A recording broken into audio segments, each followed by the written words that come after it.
Panoorin at pakinggan natin itong si Asierto sa kanyang muling paglutang at paglalabas ng video.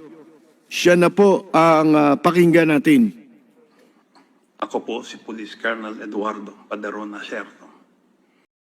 Tandaan natin, si Colonel Asierto ay matagal na naging PNP Drug Enforcement Operatives, Deputy Director PNP ng Anti-Illegal Drug Group, PNP Drug Enforcement Group. At nang nagkaroon ng pagkadiscovery na laman nila at siya at ang kasamahan niyang si Police Captain Lito Pirote ay nakadiscovery sa illegal na aktibidad at gumagawa ng report kay Mikey Liang at Aking intelligence report. Sayang at hindi na ilantad ang report ko noon.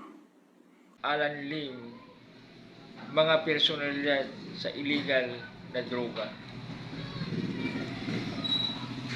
Nung nagkakaroon ng pagdala ng report niya at pinasa sa kay General Bato, General Albayalde at kay PDEA Chief Wilkins Villanueva, walang nangyari.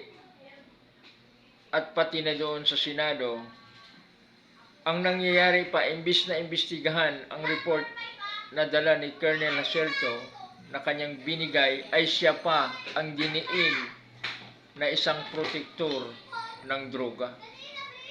Talagang nakakatawa. Nakakatawa.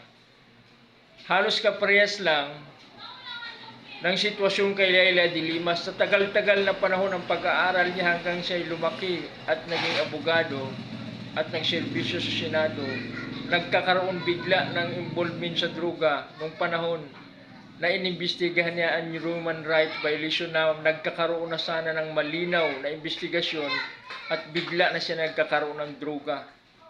Involvement sa droga. Diba? Anong klase? Ganito ang nangyayari kay Asierto. Imbis na binigay niya ang report kay Senador Bongo na sinasabi, binigay kay De La Rosa na sinasabi ni General De La Rosa na dadalhin niya kay Senador Bongo.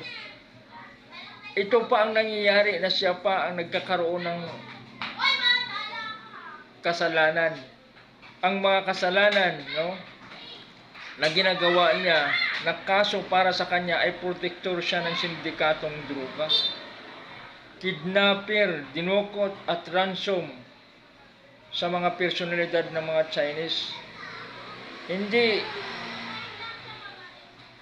sa pagdukot sa kanyang sa Koreano na si Ji Yu. Hindi siya yung direct supervisor nila Colonel Dumlao at ni SPO3 Santa Isabel. Ang yun ang sabi niya. Hindi siya tauhan. Hindi sila tauhan ni Colonel Asierto. Hindi daw siya nag-smuggle rin ng AK-47 at lalong hindi siya nagbigay ng baril sa mga NPE.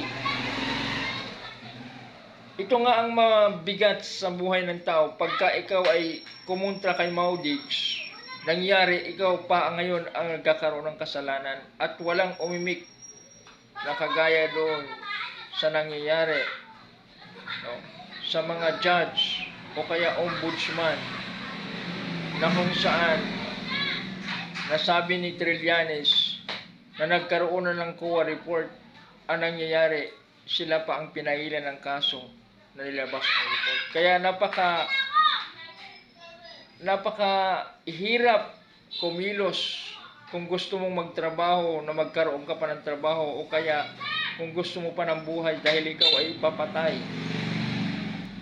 Manahimik ka na lang. At yun ang nangyayari sa ating justice system, na sunod-sunuran na lang at yumuko.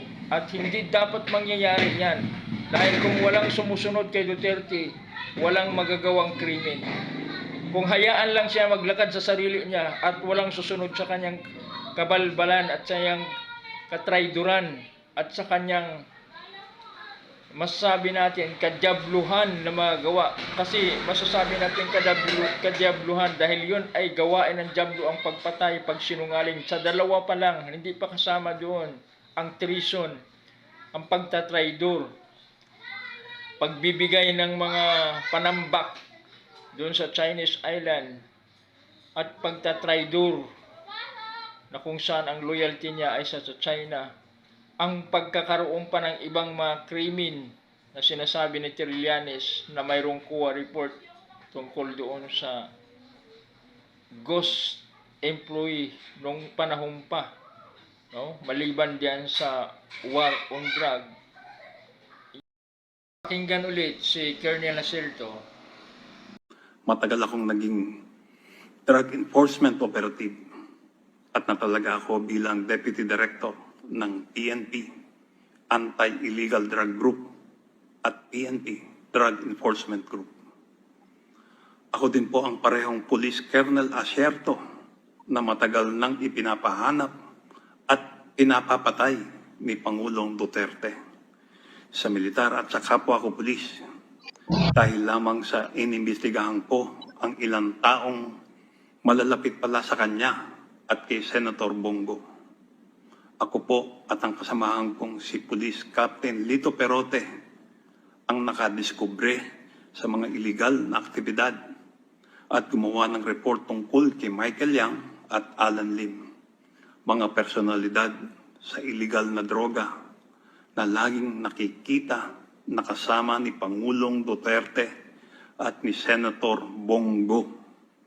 Dinukot na po nila si Perote at malamang patay na.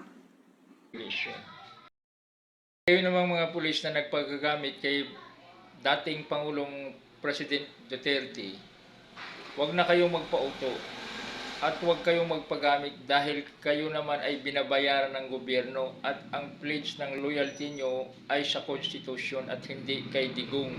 Hindi kayo personal na bodyguard ni Digong sa buong buhay niya. Ang loyalty niyo ay sa ating bansa at sa konstitusyon para pagprotektar sa mga tao, hindi pumatay ng mga tao. Huwag kayong susunod sa utos niyan at dapat ang katakutan niyo ang Panginoon na makapagbigay ng makapagdala sa inyo kaluluwa sa impyerno na parusahan ang mga taong gumagawa ng pagpatay, sinungaling, karumal-dumal na mga gawain. Ang kabayaran ay kamatayan sa impyernong dagat-dagatang apoy.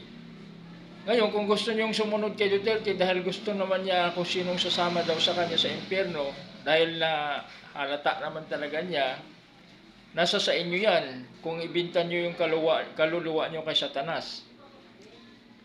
Ngayon, katakutan niyo ang Panginoon sa buong puso niyo.